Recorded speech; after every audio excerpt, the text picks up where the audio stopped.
ॐ गणानां त्वा गणपतिगुं हवामहे कविं कवीनामुपमस्रवस्तमं ज्येष्ठराजं ब्रह्मणां ब्रह्मणस्पद आनशृण्वन्नोतिभिः सीदसादनम् ॐ श्रीमहागणाधिपतये नमः। चञ्च मे मयश्च मे प्रियञ्च मे नुकामश्च मे कामश्च मे सोमनसश्च मे भद्रञ्च मे श्रेयश्च मे वस्यश्च मे यशश्च मे भगश्च मे द्रविणं च मे यन्ता च मे धत्ता च मे क्षेमश्च मे धृतिश्च मे विश्वञ्च मे महश्च मे संविच्च मे ज्ञातञ्च मे सोश्च मे प्रसोश्च मे सीरञ्च मे लयश्च मरुतञ्च मे मृतञ्च मे यक्ष्मञ्च मे नामयश्च मे जीवातश्च मे दीर्घायुत्वञ्च मे नमित्रञ्च मे भयं च मे सुखं च मे शयनं च मे शोषा च मे सुदिनं च मे। ॐ शान्तिः शान्तिः शान्तिः। ॐ नमो भगवते रुद्राय। ॐ नमस्ते रुद्रमन्यव उतोतैषवे नमः। नमस्ते अस्तु धन्वने बाहुभ्यामुत ते नमः। यात इषुः शिवतमा शिवं बभूवते धनुः शिवा शरव्याय तव तया नो रुद्रमृडया या ते रुद्रशिवा तनूरघोरा पापकाशिनी तया नस्तनुवासन्तमया गिरिशन्ताभिशाकसीः यामिषं गिरिशन्तहस्ते विवर्ष्यस्तवे शिवाङ्गिरित्रतां कुरु माहिगुंसे पुरुषं जगतो शिवेन वशसा त्वा गिरिशाच्छा वदामसि यथा नः सर्वमिज्जगदयक्ष्मगुं सुमना असतु अध्यवोचदधिवक्ता प्रथमो दैव्योऽभिषको अहीगुश्च सर्वान् जम्भयन् सर्वाश्च यातु धान्यः असौ यस्ताम्रो अरुणवुत बभ्रुः सुमङ्गलः ये चेमागुं रुद्रा अभितो दिक्षिश्रिता सहस्रशो वैशागुं हेडयीमहे असव्यो वसत्पतिनीलग्रीवो विलोहितः उतैनं गोपा अदृशन्नदृशन्नुदहार्यः उतैनं विश्वा भूतानि सदृष्टो मृडयातिनः नमो अस्तु नीलग्रीवाय सहस्राक्षाय मीढुषे अथो ये अस्य सत्त्वानो हन्तेभ्यो करन्नमः प्रमुञ्च धन्वनस्त्वमुभयोरात्रियोर्ज्यां याश्च ते हस्त इषवः पराता भगवो वपाम् अवतत्यधनुस्त्वगुं सहस्राक्षशथे शुधे निशीर्य शिल्याणां मुखा शिवो नः सुमना भवाम् विज्यं धनुःकपद्धिनो विशल्यो बाणवागुम् उताम् अनेशन्नस्येषव आभुरस्य निसङ्गतिः याते हेतिर्मीडुष्टमहस्ते बभूवते धनुः तयास्मान् विश्वतस्त्वमयक्ष्मया परिभुजां नमस्ते अस्त्वायुधाय नातताय धृष्णवे उभाभ्यामुत ते नमो बाहुभ्यां तव धन्वने परिते धन्वनो हेतिरस्मान् वृणक्तु विश्वतः अथो य इषुदिस्तवारे अस्मन्निधेहितं शम्भवे नमः नमस्ते अस्तु भगवन् विश्वेश्वराय महादेवाय त्र्यम्बकाय त्रिपुरान्तकाय त्रिकाग्निकालाय कालाग्निरुद्राय नीलकण्ठाय मृत्युञ्जयाय सर्वेश्वराय सदाशिवाय श्रीमन्महादेवाय नमः। नमो हिरण्यबाहवे सेनान्ये दिशाञ्च पतये नमो नमो वृक्षेभ्यो हरिकेशेभ्यः पशूनां पतये नमो नमः सस्पिञ्जराय त्विषीमते पथीनां पतये नमो नमो बब्लुसाय विव्याधिनेन्नानां पतये नमो नमो हरिकेशायोपवीतिने पुष्टानां पतये नमो नमो भवस्य हेत्यै जगतां पतये नमो नमो रुद्राय तताविने क्षेत्राणां पतये नमो नमः सूताय हन्त्याय वनानां पतये नमो नमो रोहिताय स्थपतये वृक्षाणां पतये नमो नमो मन्त्रिणे वाणिजाय कक्षाणां पतये नमो नमो भुवन्तये वारिवस्कृतायौषधीनां पतये नमो नम उच्छैर्घोषाय क्रन्दयते पत्तीनां पतये नमो नमः कृष्णवीताय धावते सत्त्वनां पतये नमः नमः सहमानाय निव्याधिन आव्याधिनीनां पतये नमो नमः ककुबाय निसङ्गिने एष्टेनानां पतये नमो नमो निसङ्गिन इषुधिमते तस्कराणां पतये नमो नमो वञ्चते परिवञ्चते स्थायूनां पतये नमो नमो निचेरवे परिचरायारण्यानां पतये नमो नमः सृकाविभ्यो जिगाघुं सद्भ्यो मुष्णतां पतये नमो नमोऽस्ति मद्यो नक्तञ्चरभ्यप्रकुन्तानां पतये नमो नम उष्णीशिने गिरिचराय कुलुञ्चानां पतये नमो नम इषुमद्यो धन्वाविभ्यश्च वो नमो नम आतन्वानेभ्यः प्रतिदधानेभ्यश्च वो नमो नम आयच्छद्भ्यो विसृजद्भ्यश्च वो नमो नमोऽस्यद्यो विद्यद्भ्यश्च वो नमो नम आसीनेभ्यः शयानेभ्यश्च वो नमो नमः स्वपद्यो जग्रद्भ्यश्च वो नमो नमस्तिष्ठद्यो धावद्भ्यश्च वो नमो नमः सभाभ्यः सभापतिभ्यश्च वो नमो नमो अश्वेभ्यो स्वपतिभ्यश्च वो नमः नम आव्याधिनीभ्यो विविध्यन्तेभ्यश्च वो नमो नम उगणाभ्यस्तृगुं हतेभ्यश्च वो नमो नमो गृत्सेभ्यो गृत्सपतिभ्यश्च वो नमो नमो व्रातेभ्यो व्रातपतिभ्यश्च वो नमो नमो गणेभ्यो गणपतिभ्यश्च वो नमो नमो विरूपेभ्यो विश्वरूपेभ्यश्च वो नमो नमो महद्भ्यः क्षुल्लकेभ्यश्च वो नमो नमो रतिभ्यो रथेभ्यश्च वो नमो नमो रथेभ्यो रथपतिभ्यश्च वो नमो नमः सेनाभ्यः सेनानिभ्यश्च वो नमो नमः क्षत्रुभ्यः सङ्गृहीतृभ्यश्च वो नमो नमस्तक्षभ्यो रथकारेभ्यश्च वो नमो नमः कुलालेभ्यः कर्मारेभ्यश्च वो नमो नमः पुञ्जिष्टेभ्यो निषादेभ्यश्च वो नमो नम इषुकृद्यो धन्वकृद्यश्च वो नमो नमो मृगयुभ्यस्वनिभ्यश्च वो नमो नमः स्वभ्यस्वपतिभ्यश्च वो नमः नमो भवाय च रुद्राय च नमः सर्वाय च पशुपतये च नमो नीलग्रीवाय च शितिकण्ठाय च नमः कपद्दिने च व्युक्तकेशाय च नमः सहस्राक्षाय च शतधन्वने च नमो गिरिशाय च शिपिविष्टाय च नमो मीडुष्टमाय च सुमते च नमो रस्वाय च वामनाय च नमो बृहते च वर्षीयसे च नमो वृद्धाय च संवृद्ध्वने च नमो अग्र्याय च प्रथमाय च नम आशवेशाधिराय च नमः शीघ्र्याय च शेभ्याय च नम ऊर्म्याय चावस्वन्याय च नमः स्रोतस्याय च द्वीप्याय च नमो ज्येष्ठाय च कनिष्ठाय च नमः पूर्वजाय च परजाय च नमो मध्यमाय चापगल्भाय च नमो जगन्याय च बुध्न्याय च नमः सौभ्याय च प्रतिसर्याय च नमो याम्याय च क्षेम्याय च नम उर्वर्याय च कल्याय च नमः श्लोक्याय चावसान्याय च नमो वन्याय च कक्ष्याय च नमः श्रवाय च प्रतिश्रवाय च नम आशुसेनाय च सुरथाय च नमः सूराय चावभिन्दते च नमो वर्मिने च वरूधिने च नमो बिल्मिने च कवचिने च नमः श्रुताय च श्रुतसेनाय च नमो दुन्दुभ्याय च हनन्याय च नमो धृष्णवे च प्रवृचाय च नमो दूताय च प्रहिताय च नमो निषङ्गिने शेषुधिमते च नमस्तीक्ष्णे शवे चायुधिने च नमः स्वायुधाय च सुधन्वने च नमः श्रुत्याय च पत्याय च नमः काट्याय च नीप्याय च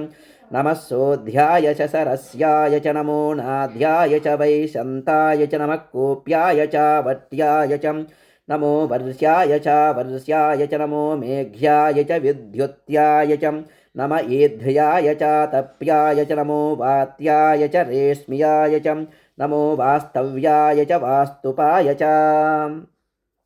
नमः सोमाय च रुद्राय च नमस्ताम्राय चारुणाय च नमः सङ्गाय च पशुपतये च नम उग्राय च भीमाय च नमो अग्रे वधाय च दूरे वधाय च नमो हन्त्रे च हनीयसे च नमो वृक्षेभ्यो हरिकेशेभ्यो नमस्ताराय नमः शम्भवे च मयोभवे च नमः शङ्कराय च मयस्कराय च नमः शिवाय च शिवतराय च नमस्तेऽध्याय च कूल्याय च नमः पार्याय च वार्याय च नमः प्रतरणाय चोत्तरणाय च नमः आतार्याय च लाध्याय च नमः शस्भ्याय च फेन्याय च नमः सिकत्याय च प्रवाह्याय च नम इरण्याय च प्रपथ्याय च नमः किगुंशिलाय च क्षयनाय च नमः कपद्दिने च पुलस्तये च नमो गोष्ठ्याय च गृह्याय च नमः स्थल्प्याय च गेह्याय च नमः काट्याय च गह्वरेष्ठाय च नमो हृदयाय च निवेष्ट्याय च नमः पागुंसव्याय च रजस्याय च नमः शुष्क्याय च हरित्याय च नमो लोप्याय चोलप्याय च नम ऊर्व्याय च सोर्म्याय च नमः पर्ण्याय च पर्णसिद्ध्याय च नमोपगुरमानाय चाभिघ्नते च नम आखिदते च प्रखिदते च नमो वक्किरिकेभ्यो देवानागुं हृदयेभ्यो नमो विक्षीणकेभ्यो नमो विचिन्वत्केभ्यो नम आनिर्हतेभ्यो नम आमीवत्केभ्यः त्रापे अन्धसस्पते दरिद्रन्नीललोहिता येषां पुरुषाणामेषां पशूनां माभेर्मा रोमो येषां किञ्चना ममतो या ते रुद्रशिवा तनोः शिवा विश्वाह भेषजी शिवा रुद्रस्य भेषजीतया नो मृडजीवसे इमागुं रुद्राय तपसे कबद्धिने क्षयद्वीराय प्रवरामहे मतिम् यथा नस्यमसद्विपदे चतुष्पदे विश्वं पुष्टं ग्रामे अस्मिन्ननातुरं मृडानो रुद्रोतनो मयस्कृधिक्षयद्वीराय नमसा विधेमते यच्चञ्चयोश्च मनुरायजे पिता तदस्यामतवरुद्रप्रणीतौ मानो महान्तमुतमानो अर्भकं मानवुक्षन्तमुतमानवुक्षितं मानो वधे पितरं मोतमातरं प्रियामानस्तनुवो रुद्ररीरिषः मानस्तोके तनये मान आयुषि मानो गोषु मानो अश्वेषु रीरिषः वीरान्मानो रुद्रभामितो वधीर्हविष्मन्तो नमसा विधेमते आरात्ते घोघ्नवतपूरुषग्ने क्षयद्वीराय सुं नमस्मेते अस्तु रक्षा च नो अधि च देवभ्रूह्यधा च नः शर्म यच्चद्विवरः स्तुहि श्रुतं गर्तसदैयुवानं मृगन्न भीममुपहन्तुमुग्रं मृडाचरित्रे रुद्रस्तवानो अन्यन्ते अस्मन्निवपन्तु सेनाः परिणो रुद्रस्य हेतुर्वृणक्तु परित्वेषस्य दुर्मतिरघायोः अवस्थिरा मगवद्यस्तनुष्वमीड्वस्तोकाय तनयाय मृडया मीडुष्टमशिवतमसि वो नः सुमना भवां परमे वृक्ष आयुधन्निधाय कृत्यं वसान आचर पिनाकं बिभ्रदागहि विकृतविलोहितनमस्ते अस्तु भगवः यास्ते सहस्रगुं हेतयोन्यमस्मन्निवपन्तु ताः सहस्राणि सहस्रधा बाहुवोस्तव हेतयः तासामीशानो भगवत्पराचीनामुखाकृधिं सहस्राणि सहस्रशो ये रुद्रा अधिभूम्यां तेषागुं सहस्रयोजने वदन्वानि तन्मसि अस्मिन् महत्यर्णवेऽन्तरिक्षे भवा अधि नीलग्रीवासिति कण्ठाः सर्वा अधः क्षमाचराः नीलग्रीवासिति कण्ठादिवघुं रुद्रा उपसृताः ये वृक्षेषु सस्पिञ्जरा नीलग्रीवा विलोहिताः ये भूतानामधिपतयो विशिखासक्कपद्दिनः ये अन्नेषु विध्यन्ति पात्रेषु पिबतो जनानो ये पथां पतिरक्षय ऐलवृदा युव्युतः ये तीर्दानि प्रचरन्ति शुकावन्तो निषङ्गिनः ययेतावन्तश्च भूयागुंसश्च दिशो रुद्रावितस्थिरे तेषागुं सहस्रयोजने वधन्वानि तन्मसि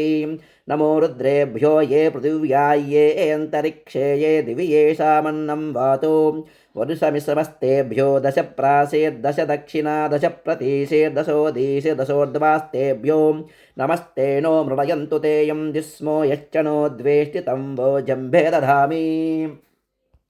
त्र्यम्बकयजामहे सुगन्धिं पुष्टिवर्धनम् उर्वारुकमिव बन्धनान् मृत्योर्मुक्षीयमामृतात् यो रुद्रो अग्नौ यो अप्सु यवोषधीषु यो रुद्रो विश्वा भुवना विवेश तस्मै रुद्राय नमो अस्तु तमुष्टु हि यस्विषुसुधन्वायो विश्वस्य क्षयति भेषजस्यां यक्ष्वा महेशौ मनसाय रुद्रन्नमो ओभिर्देवमसुरन्धुवस्याम् अयं मे हस्तो भगवान् अयं मे भगवत्तरः अयं मे विश्वभे एषजो यगुं शिवाभिमर्शनः एते सहस्रमयुतं पाशा मृत्यो मत्याय हन्तवे तान् यज्ञस्य मायया सर्वानवयजामहे मृत्यवे स्वाहा मृत्यवे स्वाहा। ओं नमो भगवते रुद्राय विष्णवे मृत्युर्मे पाहि प्राणानां ग्रन्थिरसिरुद्रो मा विशान्तकः तेनान्नेन आप्यायस्व। नमो रुद्राय विष्णवे मृत्युर्मे पाहि सदा शिवो। ॐ शान्तिः शान्तिः शान्तिः। ॐ अग्ना विष्णो सजोषसेमा वर्धन्तु वाङ्गिरः द्युम्नैर्वाजेभिरागतं वाजश्च मे प्रसवश्च मे प्रयतिश्च मे प्रसतिश्च मे प्रीतिश्च मे कृतश्च मे स्वरश्च मे श्लोकश्च मे श्रावश्च मे श्रुतिश्च मे ज्योतिश्च मे शुभश्च मे प्राणश्च मे पानश्च मे व्यानश्च मे सुश्च मे चित्तञ्च म आधीतञ्च मे वाक्च मे मनश्च मे चक्षुश्च मे श्रोत्रञ्च मे दक्षश्च मे बलञ्च म ओजश्च मे सहश्च म आयुश्च मे जरा च म आत्मा च मे तनोश्च मे शर्म च मे वर्म च मेऽङ्गानि च मे स्थानि च मे परोगुं च मे शरीराणि च मे जैष्ट्यञ्च म आधिपत्यञ्च मे मन्युश्च मे भामश्च मे मश्च मे भश्च मे जयमा च मे महिमा च मे वरिमा च मे प्रतिमा च मे वर्ष्मा च मे द्राघुया च मे वृद्धञ्च मे वृद्ध्यश्च मे सत्यञ्च मे श्रद्धा च मे जगच्च मे धनञ्च मे वशश्च मे तिषुश्च मे क्रीडा च मे मोदश्च मे जातञ्च मे जनिष्यमाणं च मे सोक्तञ्च मे सुकृतञ्च मे वित्तञ्च मे वेद्यञ्च मे भूतञ्च मे भौषश्च मे सुगञ्च मे सुपधञ्च म रुद्धञ्च म रुद्धिश्च मे क्लुप्तञ्च मे क्लुप्तिश्च मे मतिश्च मे सुमतिश्च मे चञ्च मे मयश्च मे प्रियञ्च मे अनुकामश्च मे कामश्च मे सौमनसश्च मे भद्रञ्च मे श्रेयश्च मे वस्यश्च मे यशश्च मे भगश्च मे द्रविणं च मे